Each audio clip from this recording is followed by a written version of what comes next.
The main selling point with Zaccharie Risacher is his defense. Even going back to the U16 French national team and their international competitions, Risacher was always one of, if not the very best defenders on the court. The NBA playoffs show us every year how important it is to have rangy and versatile perimeter defenders, and that is exactly who Risacher is. This year with Jalen Borg, a few more inconsistencies popped up in Risacher's defense, and we'll break them down here in a minute. But it was also because he was put in new situations. Instead of just guarding the primary wing on the opposing team, Risacher was also picking up point guards full court. We saw him acting as a low man weak side rim protector. We saw him taking on the primary perimeter scoring threat while also being a phenomenal all-around team defender. Risacher's versatility and effectiveness on the defensive end is one of the best skills in this draft class. Obviously, at the end of the day, it's going to be his offense that limits his ultimate ceiling in the NBA. But his defensive versatility should give him a ton of runway to early minutes and early effectiveness. Risacher's defensive versatility and effectiveness also make him incredibly malleable and versatile in terms of what lineups you can put him in. He can pick up ball handlers and be that primary point of attack defender. He can also be your second, third, fourth best perimeter defender because of his consistency on rotations and ability to switch nearly everything on the perimeter. When we look at the effectiveness of Risacher's defense, it's pretty outstanding. As a pick and roll ball handler defender, Risacher ranked in the 56th percentile. Defending off screens, he ranked in the 86th. On post-ups, the 76th percentile. In isolation, the 52nd percentile, and on handoffs, the 62nd percentile. Risacher can really effectively guard positions 2 through 4 with growing signs towards him being able to defend quicker point guards. Some of the inconsistencies with Risacher's defense this year was simply because he wasn't quick enough to deal with the quicker point guards, and we'll get into that. But at the end of the day, that ability to really effectively and comfortably guard positions 2 through 4 with the growing trend towards being able to guard point guards as well is incredibly important. It's what we see from primary defenders like a Jaden McDaniels, like a Mikal Bridges, where sure, they'll struggle with the quickest of guards. All defenders do. But having that ability to switch anyone and take whatever matchup comes to you is incredibly important. Zaccharie Risacher is one of the best perimeter defenders in the 2024 NBA Draft. I'm Tyler Metcalf. Welcome to Film School. Let's dive in. At the International Combine, Zaccharie Risacher measured in at about 6'8.5" without shoes with a wingspan of about 6'9.5". It would be great if that wingspan was a little longer, but having that size and that length at the point of attack is really important because, as we can see here, he can do such a great job of defending full court, a much smaller, much quicker guard because of that size and because of his footwork, balance, and positioning. So from the start here, Risacher is picking up his man full court. This is the opposing point guard, and Risacher is disrupting his dribble. He's getting physical. He's really causing a lot of disruptions right away, and that's something we're seeing from NBA teams more and more, especially in the playoffs. As the play develops, Risacher just does a really good job of simply staying in front of his man. Now, I know that sounds simple, I know it sounds basic, but at the end of the day, that's what 90% of defense is. It's the effort, implementing fundamentals, and just simply doing your job. And that's exactly what Risacher does here at 6'8.5" without shoes on a much quicker point guard. As the point guard kind of continues to probe and attack and try and find a lane to score, keep an eye on Risacher's footwork. He's low in his stance, moves his feet really well, flips his hips quickly, and is always on balance. Yes, he crossed his feet there a little bit, but his footwork and his foot speed is so good that it allows him to get back on balance, absorb this contact, and since he has the size, he's able to absorb that contact and really deter this drive. On the shot fake, he stays disciplined, uses his size and his length to take away any shooting windows and further deter the shot and ultimately force the kick out. So one more time, it's a great blend of footwork, positional size, strength, and fundamentals here from Risacher from start to finish to ensure that his man doesn't get a clean look at the rim. Again, Risacher really showcases his footwork and how quick and fluid his hips are and what that allows him to do in terms of disrupting ball handlers and contesting shots. So as they get into their offense, obviously it's late clock, it's running down. Risacher knows this. So he's staying disciplined. The quick crossover here, keep an eye on how quickly Risacher flips his hips. Initially, he's a little square, but forcing the ball handler to the side of the floor.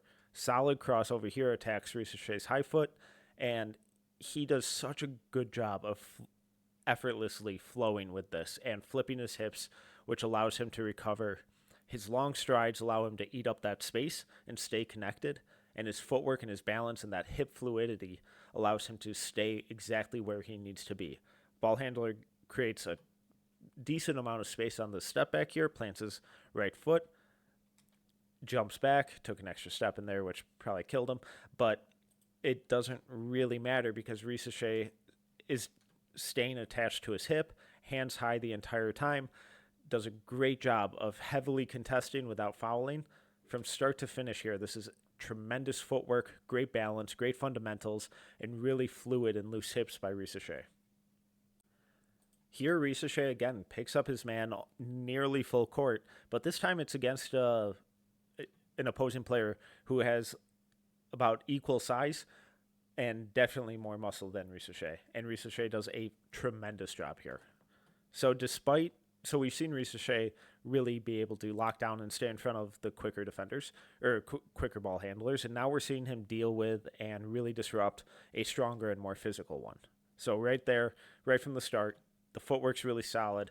He's low in his stance, absorbs the contact, cuts off this drive, and forces the ball handler to get into their stuff. And he's disrupted and taken some time off the clock as well.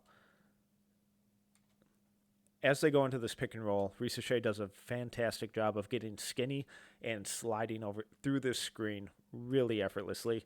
Gets over it, really good screen navigation, and it allows him to stay attached to the ball handler's hip here. That takes so much pressure off of the drop defender. As Risacher kind of continues to stay glued to him, ball handler spins back. A lot of defenders, especially in this stance where his hips are parallel to the baseline, Risacher is really vulnerable to lose his balance, to have his momentum exposed. But as he spins, Risacher shows that footwork and that hip mobility to just spin with the ball handler, and he's just flowing like water. It's really effortless. He gets back in that strong defensive stance. He's back between the ball and the rim, uses his length and his size to really heavily contest this, and forces a really bad shot. So one more time, really solid just fundamentals and fluidity here from Risacher from start to finish with screen navigation, adjusting to counter moves, and not fouling. Again, picking up at half court, being a pest, low in his defensive stance, Risacher is showing how disruptive he can be as an on-ball defender.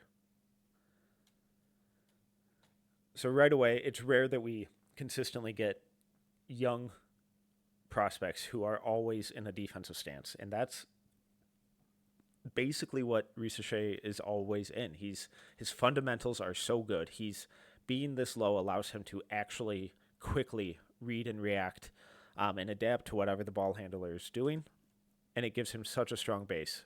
He's active with his hands here, disrupting passing lanes, forcing the ball handler to pick up his dribble earlier than he wants.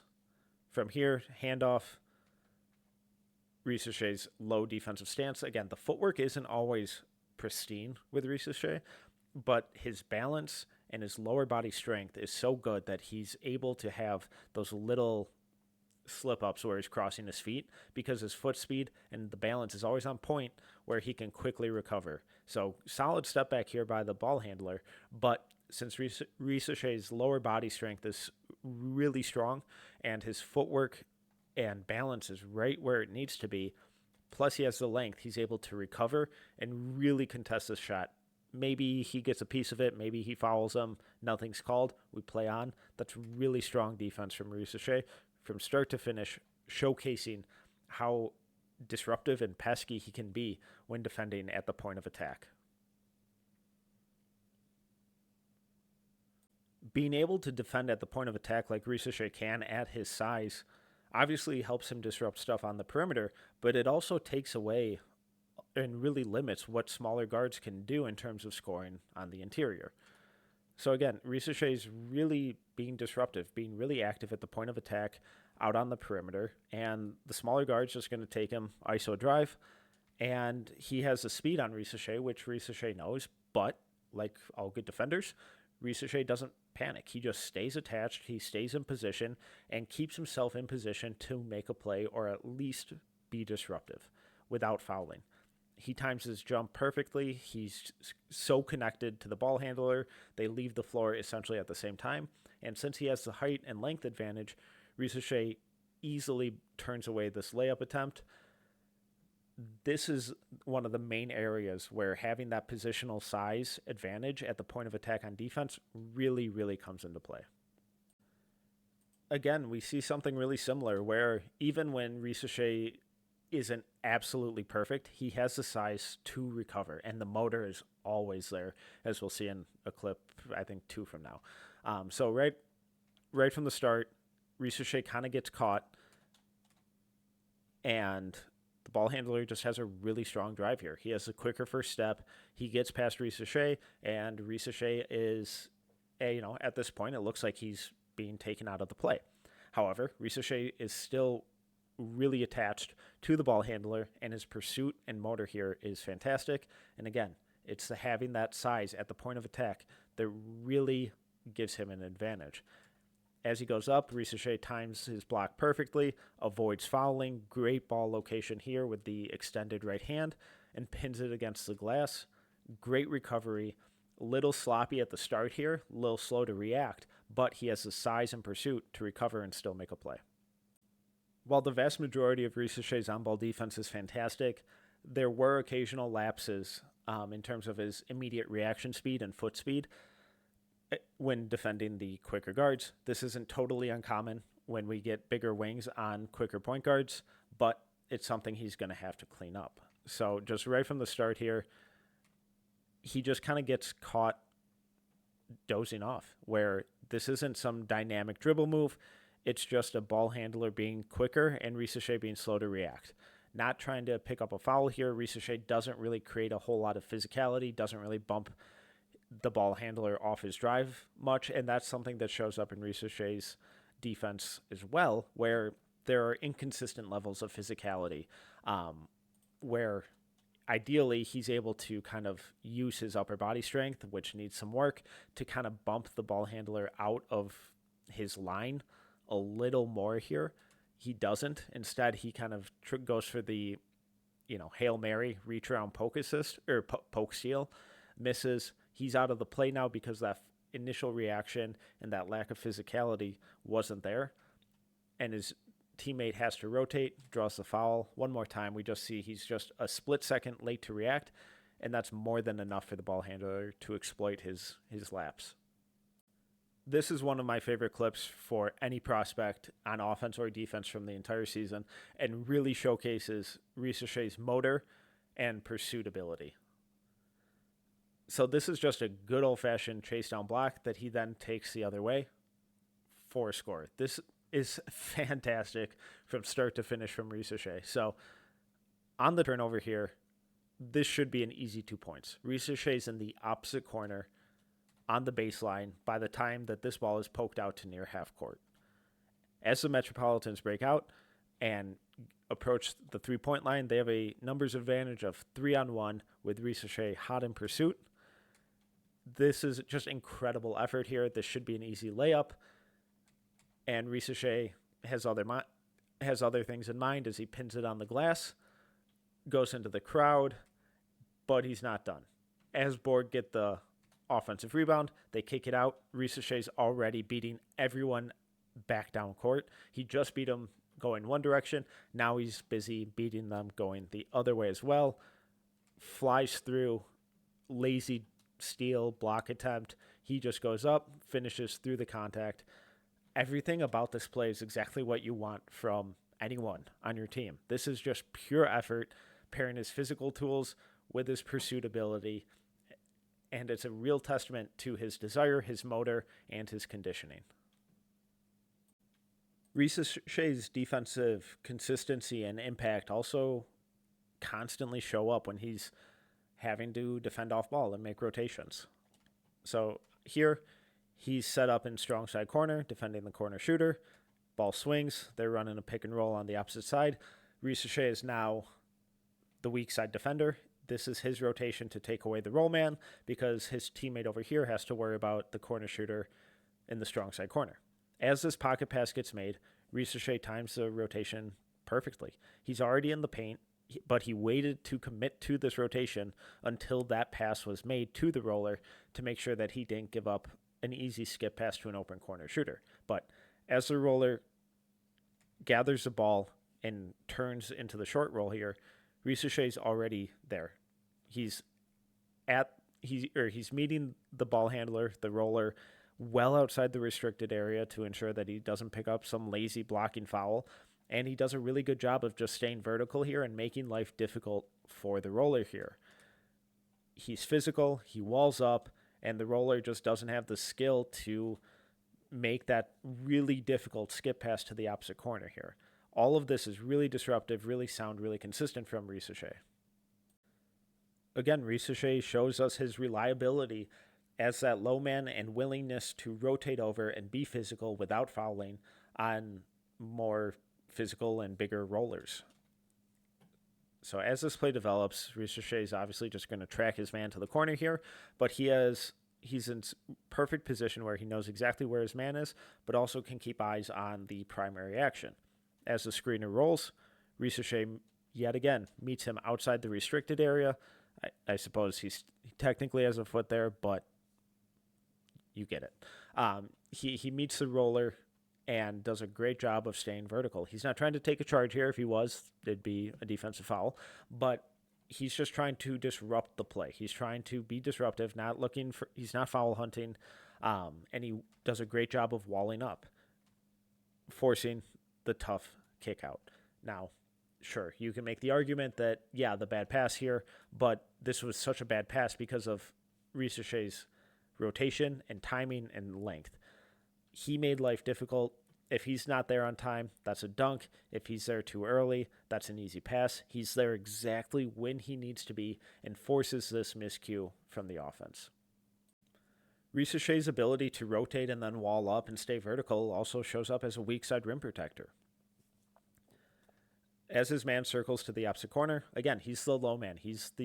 This is his rotation to make, especially when the other team is running an empty corner pick and roll. So he's just going to slip the screen, and right on the release, that's when Risacher makes his full rotation and fully commits to switching here. On the catch, Risacher elevates perfectly. He times his jump perfectly, elevates with the ball handler, stays perfectly vertical, doesn't foul. It's incredibly tempting, especially for young players, to swipe down here. They desperately want that block. Blocking guys is always a lot of fun.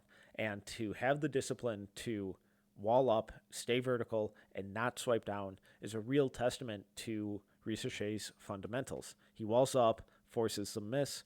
Now, the thing with these last couple clips is that Risacher doesn't get a steal or a block for any of these, but he's forced 2 turnovers and a missed shot. These are game-changing type of things that don't always turn up in the stat sheet, but Risacher is constantly executing them. Just because Risacher is consistently executing the little things that don't always show up in the stat sheet, it doesn't mean that he isn't also a very adept defensive playmaker who can then quickly turn it into offense going the other way. So here we see Risacher setting up for a rotation that we've just seen him make a handful of times where he's really disciplined and not overcommitting, but is still in position where he can rotate over and really disrupt this roller without fouling. So the ball handler is reading Risacher, both feet in the paint, but Risacher is also reading the ball handler here and seeing that he's elevating for that skip pass, and he's reading the ball handler just as the ball handler is trying to read Risacher. Risacher reads it perfectly, knows his physical measurements, picks off the pass effortlessly, and now they have numbers going the other way. As he pushes in transition, no one ever picks him up. Easy dunk. So just one more time, full speed. He kind of stunts at the rotation, plays that cat and mouse game, baits the skip pass, and gets the easy dunk out of it. On this one, Risacher continues to show us his reliable team defense, that ability to be a weak side rim protector, and then quickly get out, run in transition, and finish with a bit of craft around the rim too. So Risacher is the low man here. His man's in the dunker spot, and just a standard good old-fashioned miscue at the point of attack that gives the ball handler a lane to drive into. Risacher stays attached and doesn't begin his rotation until his man is fully beat, and the ball handler is committed to this drive. As the ball handler takes off, Risacher times his jump perfectly. He knows that he has about a half-step window, given his size advantage, that he can elevate just a little later just to ensure that he's not giving up an open dunk to his initial assignment. Risacher elevates, uses that length to meet the ball handler at the apex, swats it away. Now his team is out and running. What I love about this from Risacher is that he could easily kind of lagger behind here. They have a 2v1 advantage. He could just assume that, all right, those two guys will get it. Instead, he continues to run. He continues to fill his lane, fill his responsibilities. And now he's rewarded by getting the ball and attacking a rotating and recovering defender's momentum. A little jab step allows him to cross over, beat the initial defender. Now he's downhill in a 2v1 situation, fakes a pass, which freezes this defender. A little Euro step around him, scoop finish with the offhand, easy bucket. This is exactly what we want from our wings who can turn defense into offense. It's perfect timing, great fundamentals, awareness, and then turning that into a bit of craft and creativity for an easy bucket. Then finally, Risacher's rotation, timing is yet again super disruptive, and then he's able to immediately turn that into a transition opportunity for his team. So from the start, he's a weak side defender, a low man. He knows that he has to help early, given his teammate is trying to front the entry pass, and he's there exactly when he needs to be. He's there on the catch. He's walled up. He's not fouling, and that contact right on the catch forces the opposing man to kind of not secure it properly. As he exposes the ball, that's when Risacher reaches and swipes down. He doesn't do it early. He doesn't do it when the ball's secure. He does it when it's exposed and vulnerable like this to ensure that he doesn't foul. He pokes it loose, fights through the traffic, and he's out and running now. Low clumsy ball handling here, but he sticks with it and continues to attack downhill and keep the defense on their heels. Does a great job of reading the floor, reading the situation, not throwing up a bad shot here, but instead changing the angle to deliver that pass to his teammate. From here, teammate just gets a nice wide open 10, 15-foot baseline jumper, splashes it home. At 6'8.5" without shoes, Zaccharie Risacher is one of the most fascinating and impactful perimeter defenders in this class. His ability to effortlessly switch on 2 through 4 while occasionally defending point guards as well is incredibly valuable. He's able to pair his size and positional advantage at the point of attack with really strong fundamentals, really fluid hips, and fantastic balance, footwork, and lower body strength. Risacher is able to navigate screens, pursue ball handlers, and really contest shots in all 3 areas of the floor consistently without fouling. Not only is he a good on-ball defender, but he's a fantastic team defender as well. His commitment and consistency with weak side rotations is exactly what teams dream of when they envision their entire team defensive scheme. Risacher consistently executes the little things on defense that lead to winning basketball, but he's also prone to really fascinating defensive playmaking sequences that allow himself and his team to get out and run in transition to get easy buckets on the other end. In a draft that's so full of question marks, one of the few is that Risacher looks to be one of the most reliable and high-level 3-and-D prospects. Taking just, quote unquote, just a 3-and-D wing at the very top of the draft feels like a reach. We typically want more than that from a number 1 overall pick. However, we consistently see NBA teams littered with this archetype of player. And if you can get that archetype guaranteed, who also has a lot more upside on both ends of the floor, why not take the swing? Zaccharie Risacher could go anywhere in this draft, and it would almost feel like a fantastic fit. He's incredibly malleable, and one of the reasons why his versatility, his malleability, and his intrigue is so high is because of his defense.